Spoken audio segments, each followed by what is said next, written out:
सारे स्टॉक यहाँ पे उन्होंने सिलेक्ट किए हैं, तो ज्यादा हम लोग टाइम वेस्ट नहीं करेंगे। सो दोस्तों सबसे पहले गोल्डमैन सैच, आप सभी लोगों को पता है बहुत ही फेमस है ये कंपनी, आप बोल सकते हैं इन्वेस्टमेंट बैंकिंग से रिलेटेड जुड़ी हुई। आप देख सकते हैं द गोल्डमैन सैच ग्रुप, ये एक लीडिंग ग्लोबल इन्वेस्टमेंट बैंकिंग है, सिक्योरिटीज है एंड इन्वेस्टमेंट मैनेजमेंट मतलब फर्म है। सो गोल्डमैन सैच ये नाम किसी से छुपा नहीं है। सो इन्होंने फिलहाल यहाँ पे एक ही स्टॉक का नाम यहाँ पे बताया एंड उसका नाम है दोस्तों रिलायंस इंडस्ट्री। सो रिलायंस इंडस्ट्री, जैसे मैंने कहा कि और भी बहुत सारे स्टॉक्स है बट उन्होंने दिग्गज स्टॉक का जिक्र यहाँ पे किया हुआ है। सो यहाँ पे उन्होंने बात की है रिलायंस इंडस्ट्री से रिलेटेड एंड इनके जो टारगेट होते हैं ना दोस्तों, ये लगभग 1 साल तक आप लोगों ने पकड़नी चाहिए। कितने? 1 साल तक। सो ये जो चीजें आप लोगों के सामने रखते हैं वो कोई 1-2 दिन के नहीं होते।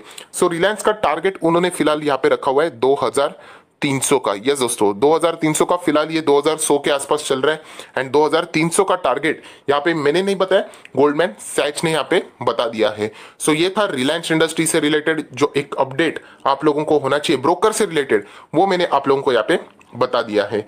एनीवेज चलिए दोस्तों आगे जाते हैं। नेक्स्ट यहाँ पे कौन से ब्रोकर ने क्या क्या बताया, सिर्फ ये एक ही कवर किया गया था जो कि मैं आपको बता रहा हूँ। नेक्स्ट वन इज CLSA, बहुत ही पॉपुलर नाम है, आप सभी लोग बताए, बहुत बार हम लोगों ने सुना है कि CLSA ने रेटिंग्स डाउन कर दी, रेटिंग्स बढ़ा दी, टारगेट ये कर दिया, टारगेट वो कर दिया, राइट। सब कुछ चीजें हम लोगों ने यहाँ पे सुनी है, सेम चीजें आप लोगों को देखने को मिलेगी। ये भी एक देखा जाए तो बहुत ही रेप्यूटेड नाम है इन लोगों का भी। तो फाइनल मोड पे तो हम लोग नहीं जाएंगे बट यहाँ पे उन्होंने कौन कौन से स्टॉक के ऊपर यहाँ पे क्या क्या बातें दी है, कमेंट्री दी है, वो हम लोग यहाँ पे देख लेते हैं।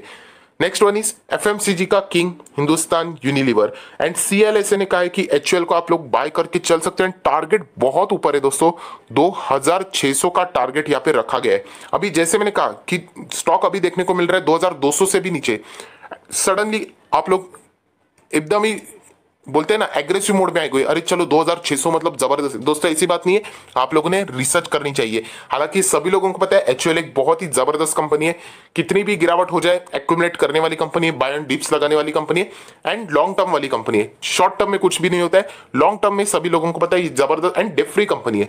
FMCG में तो इतनी कॉम्पिटिशन है, उसमें भी नंबर 1 टिका के रखना ये कोई छोटी मोटी बात नहीं है। सो 2600 का टारगेट ये मैंने नहीं दिया, किसी ने दिया, CLSA ने टारगेट HUL के ऊपर यहाँ पे दिया है। तो चलिए दोस्तों CLSA ने और 2 स्टॉक्स को भी कवर किया है, तो उनके भी नाम हम लोग यहाँ।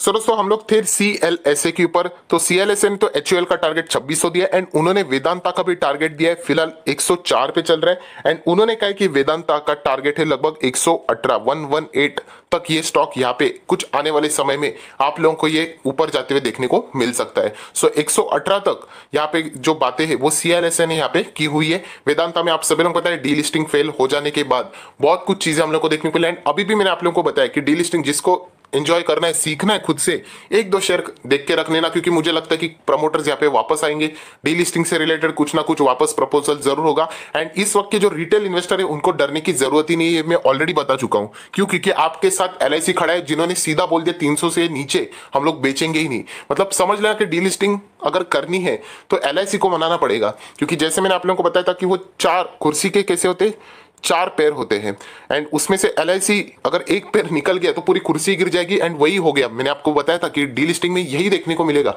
एंड वही देखने को मिला कि सीधा 320 की ही बोली लगा दी उन्होंने कि ये कंपनी अगर देखा जाए तो हिंदुस्तान जिंक जैसी कंपनी में इनका 50% से ज्यादा का स्टेक है, राइट। एंड उन्होंने इतना भारी डिविडेंड दिया है, डिविडेंड इनकम भी आप देख सकते हो, प्लस अभी इनकी शनिवार की बोर्ड बैठक भी है, वहां पे भी देखने हैं कि डिविडेंड ये कितना देंगे।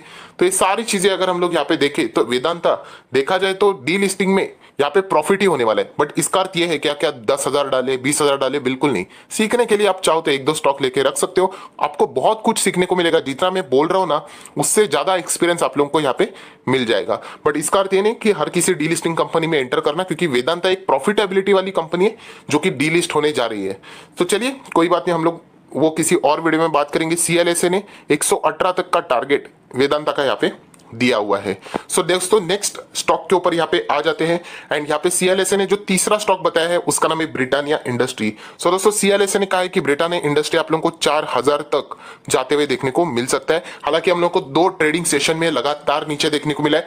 जो लोग नए नए एंटर किए स्टॉक मार्केट में उनके लिए बहुत ही एक टफ सिचुएशन हो सकती है जो कि मैंने खुद भी महसूस की है। जब हम लोग स्टॉक मार्केट में इनिशियल स्टेज में होते हैं, हमारे लिए तो 100 वाला स्टॉक अगर 98 तक भी आ जाता है तो हम लोगों को डर लगने लगता है। तो एक स्वाभाविक बात है, जिन लोगों ने हायर लेवल पे खरीदा होगा एंड अभी 600-500 रुपए डाउन है, तो मैं आपकी कंडीशन समझ सकता हूं। बट आपको सीधा बोल दिया मैंने कि कंपनी है जबरदस्त, ये सारी चीजें चलती रहती है मार्केट में, अप डाउन जाएंगे, डाउन जाएंगे। इसके पहले भी ब्रिटानिया बहुत बार क्रैश हो चुका है। इससे कोई भी आप लोगों ने ये नहीं मतलब लॉस में निकालना नहीं चाहिए।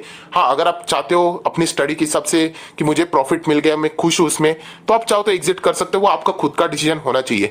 बट इतना मैं कह सकता हूं कि लॉस में मत निकालना। मतलब आप अभी अभी आए हो, नीचे जाता है, लॉस में निकालना। अभी एसबीआई कार्ड भी देख लेना, नीचे गया, अभी वहां पे भी लॉस में निकालेंगे। बीच में रिलायंस नीचे गया था, वो भी लॉस में निकालने की बात करें। टीसीएस भी नीचे जा रहे तो उसको भी सब, तो सभी बेच दो। मतलब बताने का मकसद कि आप अच्छे सारे शेयर्स को अगर आप निकालने ही जाओगे तो फिर स्टॉक मार्केट में एंट्री करने का मकसद ही क्या है। सो वॉरेन बफेट जी को फॉलो तो सब करते हैं, बट उन्होंने बताए हुए कोट्स को कोई फॉलो नहीं करता कि अगर आप स्टॉक मार्केट में एंटर कर रहे हो तो 50% अपने शेयर को नीचे देखने की आदत डाल लो, तब जाके आप लोग टिक पाओगे। वरना स्टॉक मार्केट ऐसे ही नीचे चलता है एंड सडनली एक बूम आता है, वहां पे आप लोगों को प्रॉफिट हो जाएगा। सो ब्रिटानिया इंडस्ट्री के लिए भी 4000 तक का टारगेट किसने दिया है? मैंने नहीं दिया है, CLSA ने यहाँ पे ये बात बोल दी है। तो चलिए दोस्तों, नेक्स्ट यहाँ पे हम लोग आ जाते हैं बहुत ही पॉपुलर एक ग्रुप जिसका नाम आपके सामने ओपन हो चुका है, जेफरीज। यस दोस्तों, जेफरीज तो सभी लोगों को पता है। वापस कहना चाहूंगा दोस्तों कि इन्होंने जो बातें बोली आप लोग रेफर कर सकते हो, स्टडी के लिए, सपोर्ट के लिए ले सकते हो। फाइनल कंक्लूसिव मोड में बताना, जेफरीज ने बताया था कि रिलायंस 880 तक आएगा।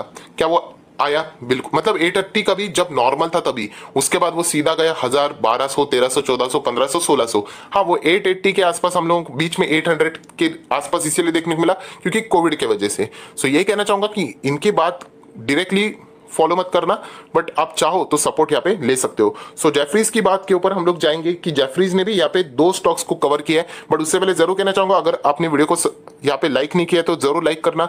आपका हर एक लाइक मेरा यहाँ पे मोटिवेशन बढ़ाते रहता है। सो चलिए, जेफरीज की अगर हम लोग बात करें तो यहाँ पे अगर हम लोग सबसे पहला जो स्टॉक है वो है हिंदुस्तान यूनिलीवर। यस, जेफरीज ने भी HUL को यहाँ पे कवर किया है एंड जेफरीज ने तो इसका टारगेट 2650, माफ कीजिए दोस्तों, थोड़ा सा बीच में इशू हुआ था, तो 2650, कोई बात नहीं, कंटिन्यू कर लेते। कितना? 2650 का लेवल किसने बताया? जेफरीज ने बताया। CLSA ने कितना बताया था?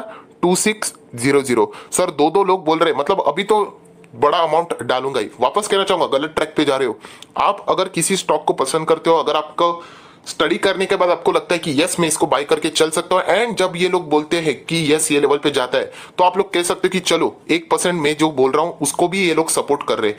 अगर ये लोग बोल रहे हैं एंड अगर आपको लगता है कि इसमें मैं बाय करने वाला नहीं था, सो दोस्तों आप लोगों ने बाय नहीं करना चाहिए। आपने अपने रिसर्च को सबसे ज्यादा पहले प्रेफरेंस देना चाहिए। बट हम लोग कह सकते हैं, इन दोनों ने यहाँ पे कह दिया कि HUL हम लोग को आते समय 2600 के ऊपर भी जाते हुए देखने को मिलेगा एंड जेफरीज ने तो 2650 का टारगेट यहाँ पे लिया हुआ है।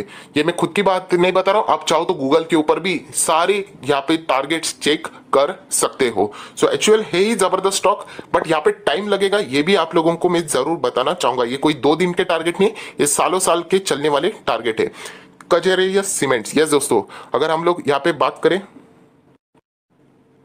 सॉरी दोस्तों, माफ कीजिएगा, मैंने सीमेंट बोल दिया जोश में आके। कजारिया सीमेंट बहुत ही आप लोगों ने सुना होगा। सो फिलहाल ये कजारिया सीमेंट ने, कजारिया सिरेमिक्स है जो कि कंपनी फिलहाल 580 पे चल रही है एंड यहाँ पे जो टारगेट दिया है किसने दिया है? जेफरीज ने दिया है एंड वो टारगेट है दोस्तों 650 का। यस, यहाँ से 658, 583 से ये 650 जा सकता है, ये जेफरीज का कहना है। जेफरीज ने सिर्फ 2 ही कवर किए, HUL 2650 एंड कजारिया 650। सो ये भी हम लोगों ने यहाँ पे देख लिया है। एंड आखिरी यहाँ पे दोस्तों सिटी ने, यस दोस्तों, सिटी ने भी यहाँ पे एक ही स्टॉक को यहाँ पे कवर किया हुआ है। एक बार हम लोग यहाँ पे आ जाते हैं, सिटी का क्या कहना है वो भी हम लोग देख लेते हैं। तो सिटी का दोस्तों कहना है सिर्फ एक ही स्टॉक के ऊपर, एंड देखा जाए तो थोड़ा सा वो मीनिंगलेस भी अभी हो चुका है, हम लोग ऐसा भी कह सकते हैं, क्योंकि कंपनी थोड़ी सी ज्यादा अभी जोश में आते हुए हम लोग को देखने को मिल रही है। सो सिटी का टारगेट है दोस्तों हिंदुस्तान जिंक के ऊपर। यस दोस्तों, हिंदुस्तान जिंक आप देख सकते हो फिलहाल चल रहा है 238 पे एंड इनका टारगेट था 240। सो हम लोग कह सकते हैं कि अभी तो ये मतलब इतना फास्ट ये भाग चुका है। यूजुअली ये इतने फास्ट नहीं भागते। आपको लगेगा ये 238 240 क्यों दिया है? उन्होंने जो टारगेट दिए थे कुछ दिनों पहले यहाँ पे बताए थे जो कि अगर हम लोग देखें 5 दिन पहले तो ये स्टॉक बहुत नीचे था। सो लगभग अच्छी तरीके से ये इतने स्पीड में भागने वाले स्टॉक नहीं होते, बहुत ही कभी कभी रेयर हम लोग को ये चीजें देखने को मिल रही है, जिसके चलते ये हम लोग को तेजी देखने को मिल रही है। अगर हम लोग यहाँ पे देखें 6 महीने की बात तो फ्लैट ही नजर आ रहा है, उसी के साथ साथ 1 साल की बात करें तो वो भी हम लोग को बिल्कुल ही फ्लैट नजर आ रहा है। आप देख सकते हैं यहाँ पे ज्यादा यहाँ पे रिटर्न्स नहीं है, नॉर्मल है। 5 साल की बात करें तो अभी भी ये कंपनी ऊपर आने की कोशिश यहाँ पे कर रही है। सो हिंदुस्तान जिंक के टारगेट तो वैसे भी 240 यहाँ पे बताए थे, जो कि हम लोग को ऑलरेडी यहाँ पे अचीव होते हुए देखने को मिल रहे हैं। सो दोस्तों ये जो कंपनियां थी यहाँ पे, ये 4 दिग्गज ब्रोकर्स फर्म्स आप जो चाहे यहाँ पे बोल सकते हैं, उन्होंने यहाँ पे बताए हुए थे। बट वापस यही कहना चाहूंगा, never ever follow blindly anyone's target level, resistance, support, इससे आपका कोई भी भला नहीं होगा। हर कोई अपना, बहुत सारे लोग मुझे नीचे पूछते हैं सर आप अगर अपने वीडियोस में बाइंग लेवल बताना शुरू करोगे ना, आपके चैनल के ऊपर और व्यूज आएंगे। दोस्तों मैं व्यूज के लिए काम नहीं कर रहा हूं, पहले ही बताना चाहूंगा कि यहाँ पे बाइंग लेवल में बताऊंगा ना तो कोई मतलब ही नहीं रहेगा। एक्चुअली ऐसा कोई टर्म होता ही नहीं। आपको सभी लोग बाइंग लेवल, देखिए किसी भी वेबसाइट के ऊपर आप जाओगे ना तो आप लोगों को बहुत कुछ ऐसे चीजें मिल जाएगी कि ये है बाइंग लेवल, ये स्टॉक का, ये वो आप लोगों को वही बाइंग लेवल सब बता देते हैं। आप चाहे तो चेक कर सकते हो। फॉर एग्जांपल अभी कोई स्टॉक गिरा है, आईजीएल एमजीएल, ठीक है, ये गिरा है तो इसका बाइंग लेवल आपको बताया जाएगा।